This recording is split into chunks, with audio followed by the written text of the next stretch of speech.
Up next, we have Chase. Chase, come on down. Chase, wow to this outfit. Yes to this suit. Chase is giving a mask. Chase is ready to party safely, COVID-free. Thank you, Chase. Amazing job. Everyone, please give it up for Chase. All right, up next, we have Lyra.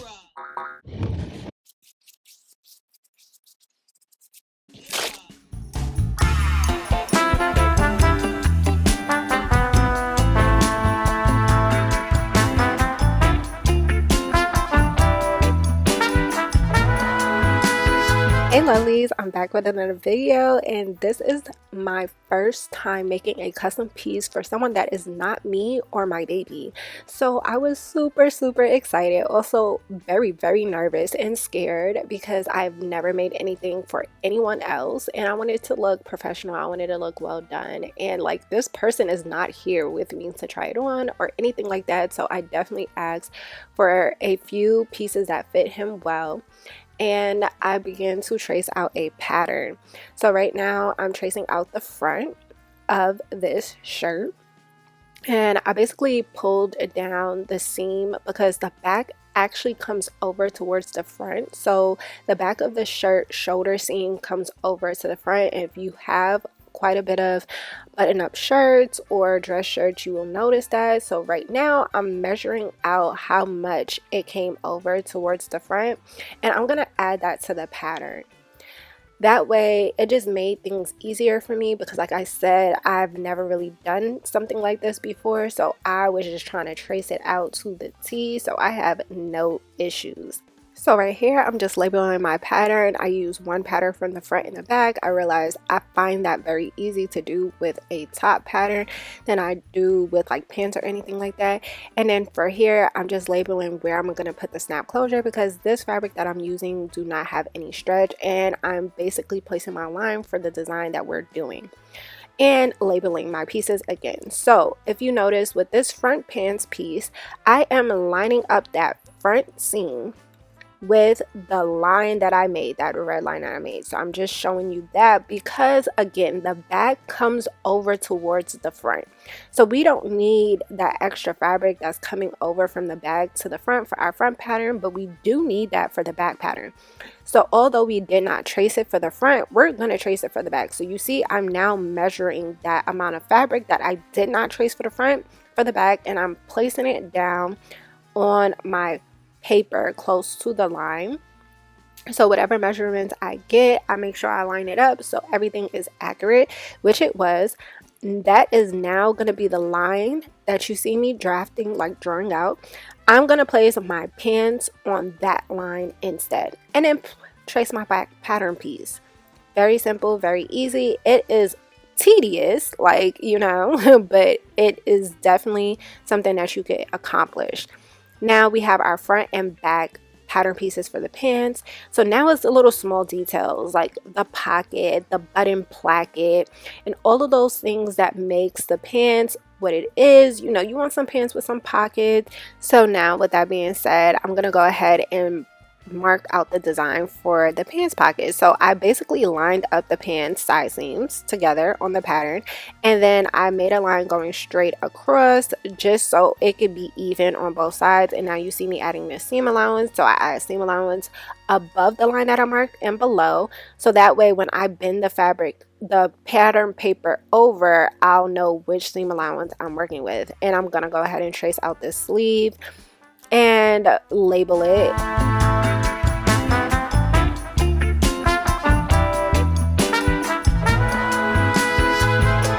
So right now I'm working on the pocket, which will allow me to have a pocket bag and a pocket placket.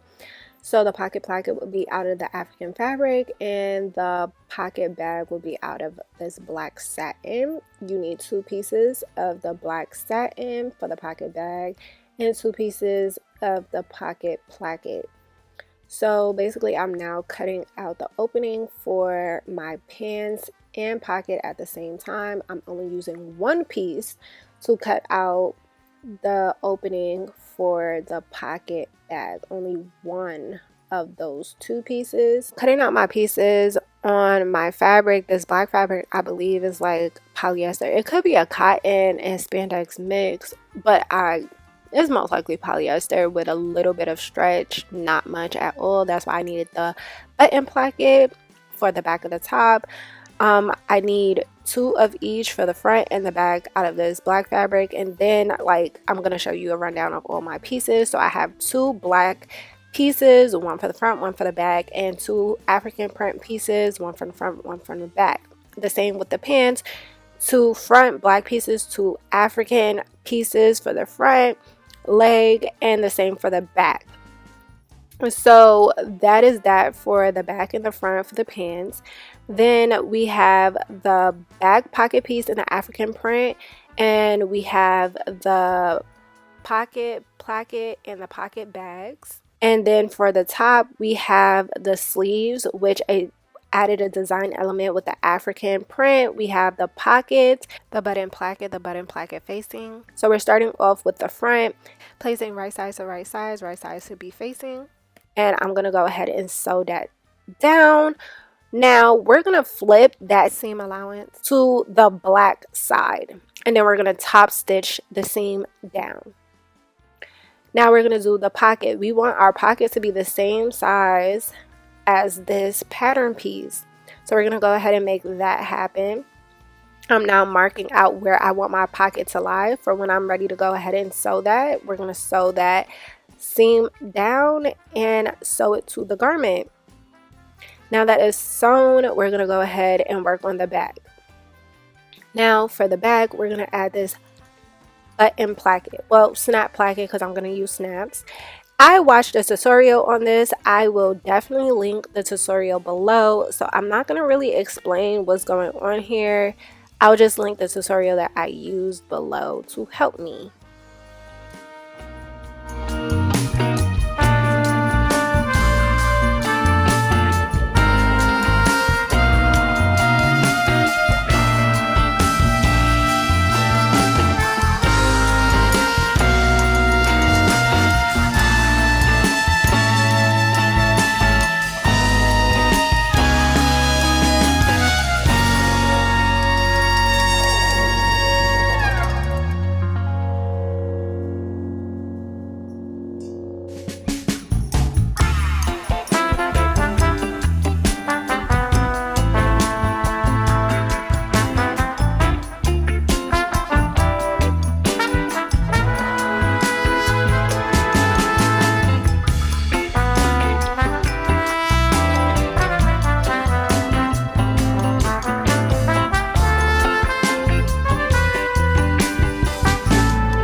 Now that the button placket is in place, we're going to go ahead and right sides facing, put the shoulders together, sew that down so that we could start working on the neckline.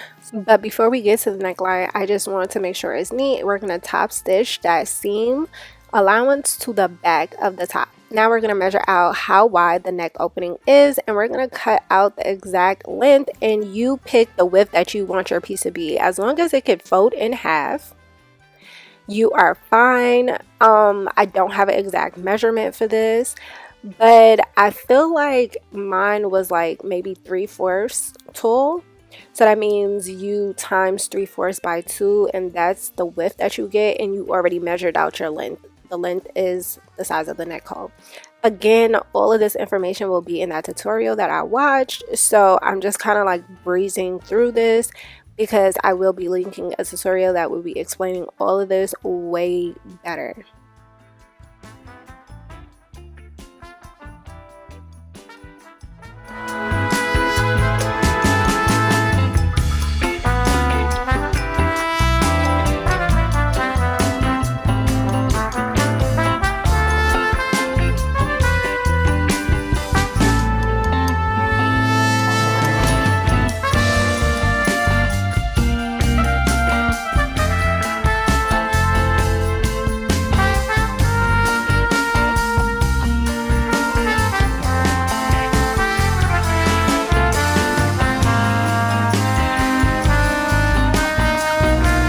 Now that the neckline is complete, if you want to, you could top stitch the button placket down. On the inside, we are going to make a rectangle around the button placket. Now on the video, I saw that they did like that square at the bottom to hold the seam allowance from the rest of the button placket down. I end up creating a hole. That's why my little box does not look great, and I was just basically trying to correct that. But anyways, it still worked out. It still looks good, and we're moving on to the sleeves. Now, right sides facing per usual. We're going to go ahead and stitch the sleeve in place. Once we do that, we still have it inside out because right sides must be facing each other. We're going to go ahead and stitch the sleeve down the body of the shirt. It's all good. I didn't go completely down to the shirt because I wanted to have a slip. It's easy for mobility. So again, this fabric does not really have too much stretch to it or no stretch at all. I've gone ahead and flipped up the seam allowance and we're going to stitch that in place. Top is done. We're moving on to the shorts. Very simple, very easy. Oh, and then you can make a binding. So if you don't want to like flip up your seam allowance and stitch it in place, you could go ahead and make a bias binding to go around with your selected fabric, whether it would be the black fabric or the printed fabric. Now that we're doing the pocket, I basically stitched the pocket bag that has the opening to the opening where my pocket was. Then I flipped that towards the inside of the pants, top stitched that down, went ahead, added my printed fabric onto the other pocket bag that is fully intact. It did not have no opening or cutout on it. Stitched the printed fabric down to that, and I basically went ahead and stitched that full piece onto the pocket bag. I hope that made sense. Now we went ahead and put our dart in our back pattern piece of the pants, and we're doing a welted pocket. If I find a great tutorial for the welted pocket, I will always link that below. I watch different ones each time, and yeah.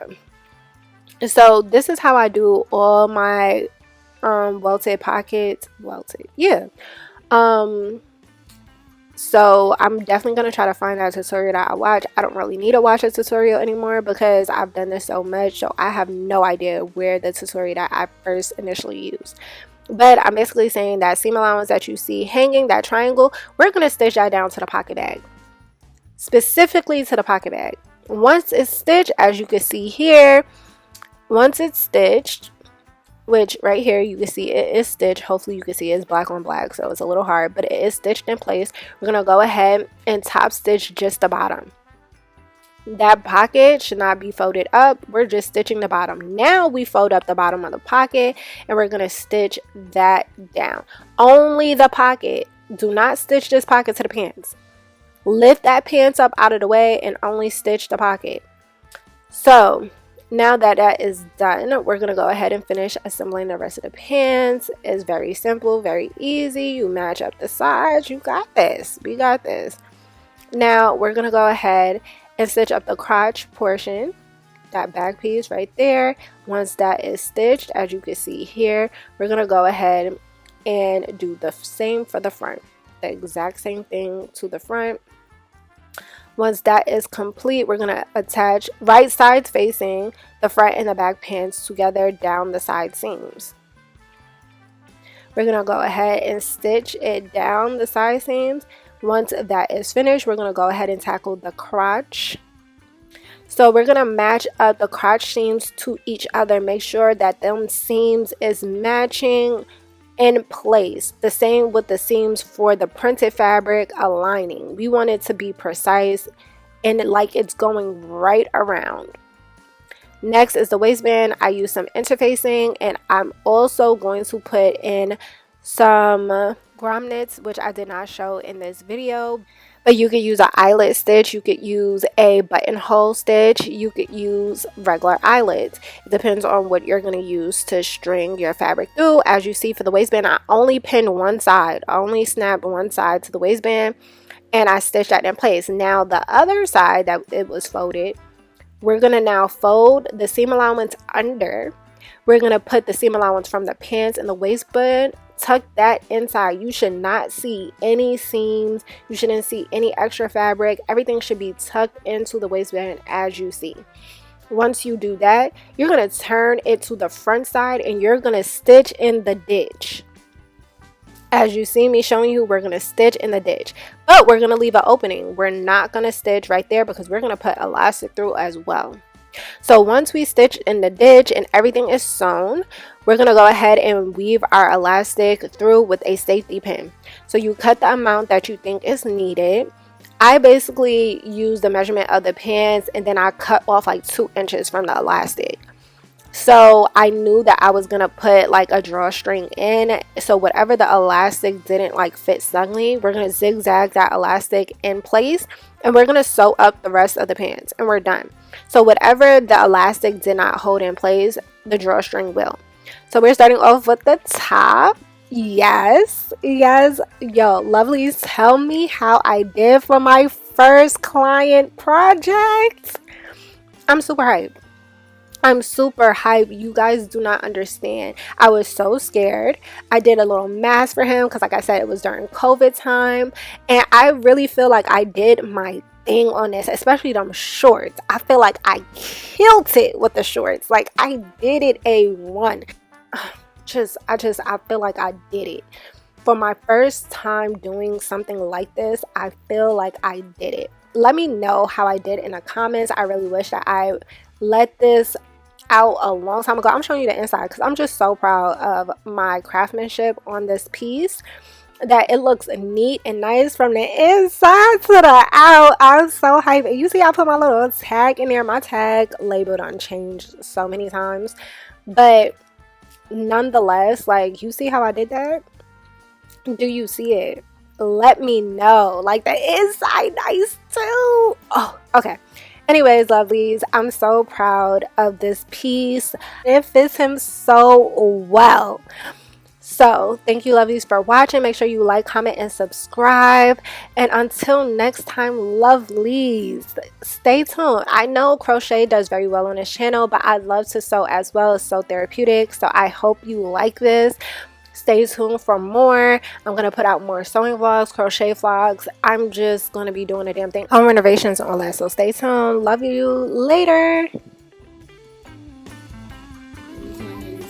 Oh,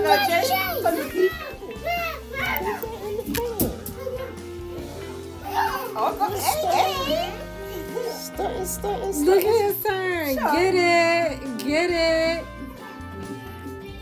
Put the mask on. Go, Put the mask on. Put the mask on. Stop.